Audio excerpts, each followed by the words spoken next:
পশ্চিমবঙ্গের মুসলিম সমাজ তারা নাকি ফুটবল, তারা লাথি খেয়ে একজনের থেকে আরেকজনের কাছে যায়, আবার তার কাছে লাথি খেয়ে আরেকজনের কাছে পৌঁছয়। ফলে লাথি খাওয়াটাই বুঝি এদের ভবিতব্য। কেন এরকম কেন মনে হচ্ছে? বামফ্রন্টকে সরিয়ে পরিবর্তনের সরকার সূচিত করার জন্য সবচেয়ে বড় দায়িত্ব নিয়েছিল মুসলিম সমাজ।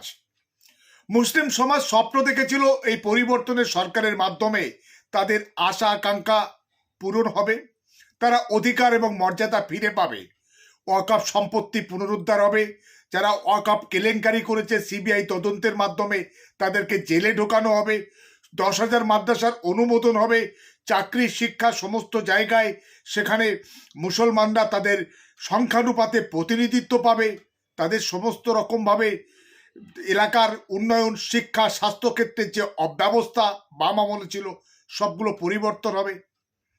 কিন্তু প্রায় 14.5 বছর পার হওয়ার পরেও এই পরিবর্তনের সরকারে মুসলিম সমাজ হিসাব মেলাতে গিয়ে দেখছে যে না, কিছুই হয়নি, তাদের প্রায় মোহভঙ্গ হয়েছে। এবং এক্ষুনি এই মুহূর্তে দাঁড়িয়ে মুসলিম সমাজের বিভিন্ন নেতৃত্ব, সাধারণ মুসলিম সমাজ তারা হতাশ। তারা কি করবে, কোথায় যাবে যেন খুঁজে পাচ্ছে না, রাস্তা নেই। 2026 আবার সামনে বিধানসভা নির্বাচন, এবং সেখানে মুসলিম সমাজ কাদেরকে ভোট দেবে, কাদেরকে সমর্থন দেবে, কাদের প্রতি তাদের ম্যান্ডেট পৌঁছে দেবে, যারা আগামী 5 বছর ক্ষমতায় গিয়ে তাদের আশা আকাঙ্ক্ষাকে পূরণ করবে, তাদের প্রতি যে বঞ্চনা, যে নিষ্পেষণ, যে জুলুম, যে অত্যাচার তার নিরসন হবে। বিজেপি আরএসএস এর জুজু দেখিয়ে শাসক দল মনে করছে সংখ্যালঘু ভোট সবটাই তারা তাদের কবজায় পাবে। তাই এই রাজ্য সরকার সংখ্যালঘুদের উন্নয়নের ব্যাপারে কোনো হেলদোল নেই। চূড়ান্ত বঞ্চনা, চূড়ান্ত অব্যবস্থার মধ্যে সংখ্যালঘু সমাজ। আজকের ওবিসি সার্টিফিকেট নিয়ে মামলা হয়েছিল, দীর্ঘ 12 বছর ধরে মামলা হলো, রাজ্য সরকার মামলা লড়লেন, আরএসএস যে মামলা করেছিল রাজ্য সরকার হেরে গেলেন, সুপ্রিম কোর্টে যেতে 9 মাস লেগে গেল সুপ্রিম কোর্টে। তার পরবর্তীকালে আবার সেখানে ওবিসি নতুন করে এ বি সমস্ত তালিকা পুনরায় নতুনভাবে তৈরি হলো। সেখানে এক বিশাল সংখ্যক মুসলিম যারা এ তালিকাভুক্ত ছিল তাদেরকে বিতে পাঠিয়ে দেওয়া হলো, এবং বিভিন্ন যে নিয়োগ প্রক্রিয়া এই মুহূর্তে চলছে অল্প বিস্তর, সেখানে দেখা যাচ্ছে যে ওবিসি তালিকায় মুসলমানরা প্রায় নেই বললেই চলে, সবটাই অমুসলিমদের দখল। অথচ মুসলমানদেরকে অধিকাংশই নাকি ওবিসি তালিকাভুক্ত করা হয়েছে, অথচ চাকরি বাকরি বা সুযোগ সুবিধার ক্ষেত্রে তাদের প্রতিনিধিত্ব একেবারেই যৎসামান্য, অথবা কোথাও কোথাও একেবারে নেই। তারপরে আপনার বলা হয়েছিল এই ওয়াকফ সম্পত্তি নিয়ে, যে ওয়াকফ সম্পত্তি বা সংশোধনী যে আইন বিজেপির মোদী সরকার যা তৈরি করেছে সেটাকে আমরা পশ্চিমবঙ্গে লাগু হতে দেব না। কিন্তু লাগু হতে দেব না বলেই আবার দেখা যাচ্ছে যখন ওই উমিদ পোর্টালে সমস্ত ওয়াকফ প্রপার্টির নথি আপলোড করার কথা 5ই ডিসেম্বর 2025 মধ্যে, তার ঠিক মাত্র 10 দিন আগে, 8 থেকে 10 দিন আগে বলা হলো যে না, আপনারা সবাই উমিদ পোর্টালে আপলোড করুন। প্রায় 82,000 প্রপার্টি, মাত্র 23,000 মতো আপলোড করা সম্ভব হলো। বাকি প্রায় 60,000-এর কাছাকাছি ওয়াকফ সম্পত্তি উমিদ পোর্টালে আপলোড হলো না। রাজ্য সরকার সেখানে সময় বাড়াবার জন্য কোনো রকমভাবে কেন্দ্রীয় সরকারের কাছে, কেন্দ্রীয় যে মন্ত্রী আছে কিরণ রিজিজুর কাছে কোনো তদবির বা কোনো দরবার করলেন না। রাজ্য সরকার সেখানে মামলা করলেন না কোনো রকম। সেখানে রাজ্য সরকারের মুসলিম নামের অনেকগুলো এমপি আছে, তারা বা এমএলএ আছে, তারাও কেউ কোথাও কোনো রকমভাবে দাবি জানালেন না। আমরা দেখেছি ইকরা হাসান, সমাজবাদী পার্টির সাংসদ, একরত্তি একটি মেয়ে, সেও কিন্তু কিরণ রিজিজুর কাছে সময় বাড়াবার দাবি নিয়ে সেখানে দরবার করছেন। আর আমাদের তো অনেকগুলো আছে, লোকে বলে এরা সব রাবার স্ট্যাম্প, এদের কোনো রকম কোনো মুখ নেই, বুক নেই, কিছুই নেই। এরা শুধুমাত্র ব্যবহৃত হয় একটা নির্দিষ্ট হুকুমের গোলামি করার জন্য। একেবারে পুরোপুরি চামচে এবং মোসায়েব, তাদের কোনো মেরুদণ্ডই নেই। তারা কথা বলবে কোথায়, কাজ করবে কিভাবে?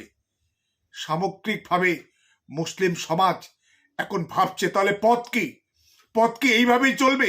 ওই যোগী আদিত্যনাথ আর হিমন্ত বিশ্ব শর্মার ভয় পেয়ে বা শুভেন্দুর ওই গরম গরম সাম্প্রদায়িক কথাবার্তার ভয়ে তারা কি কোনো একটি নির্দিষ্ট দল বা এই শাসক দলকেই কি আবার গ্রহণ করবে, নাকি তারা নতুন করে কিছু ভাববে, না ভাবতে চাইছে? আপনারা বাবরি মসজিদ কোনো একজন তৈরি করবে, তার সদিচ্ছা বা তার ধর্মীয় আবেগ বা ধর্মীয় ভাবনা কতটা, তা নিয়ে বিতর্ক থাকতে পারে।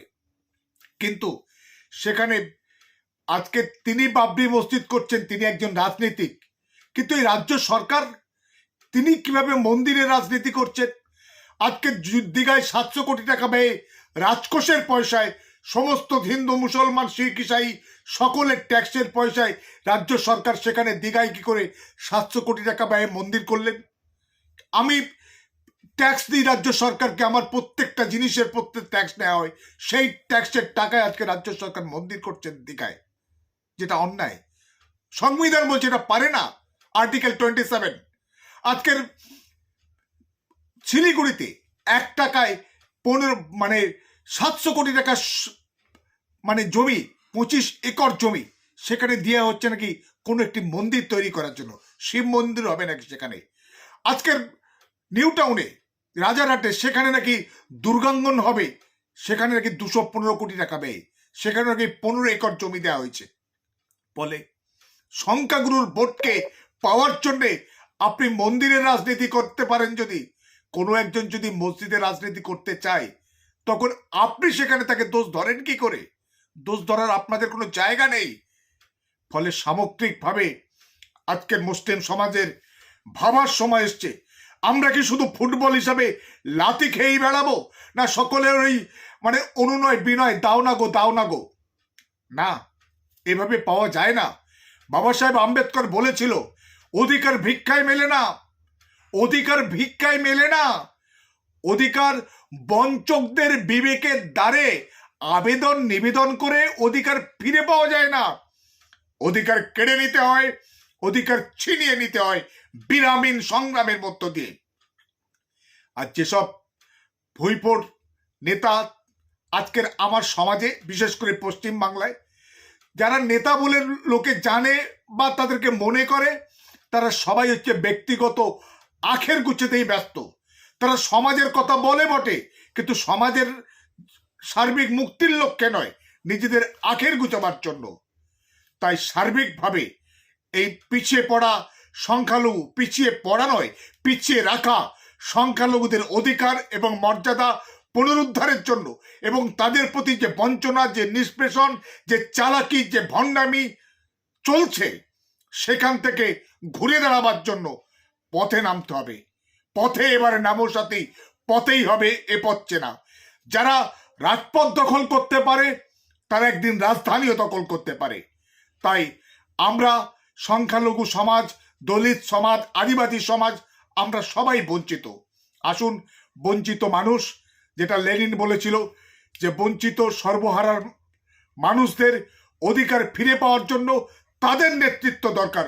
তাদের নেতৃত্বেই আজকের তাদের অধিকার এবং মর্যাদা পুনরুদ্ধার করতে হবে। তাই যোগী আদিত্যনাথ আর হিমন্ত বিশ্ব শর্মা, বিজেপি RSS এর জুজুতে আজকে সংখ্যালঘু সমাজ আর কিন্তু ভুলছে না। তারা প্রতিরোধ করবে, তারা প্রতিবাদ করবে, তারা পথে নামবে এবং পথ রচনা করবে, সেই চেষ্টা। তবে সেটাই 26-এর বিধানসভার আগেই, এই ডিসেম্বর, এই জানুয়ারিতেই কিন্তু শুরু করতে হবে, পথে নামতে হবে, মানুষকে দিশা দেখাতে হবে, মানুষের আস্থা, বিশ্বাস এবং ভরসা দিতে হবে।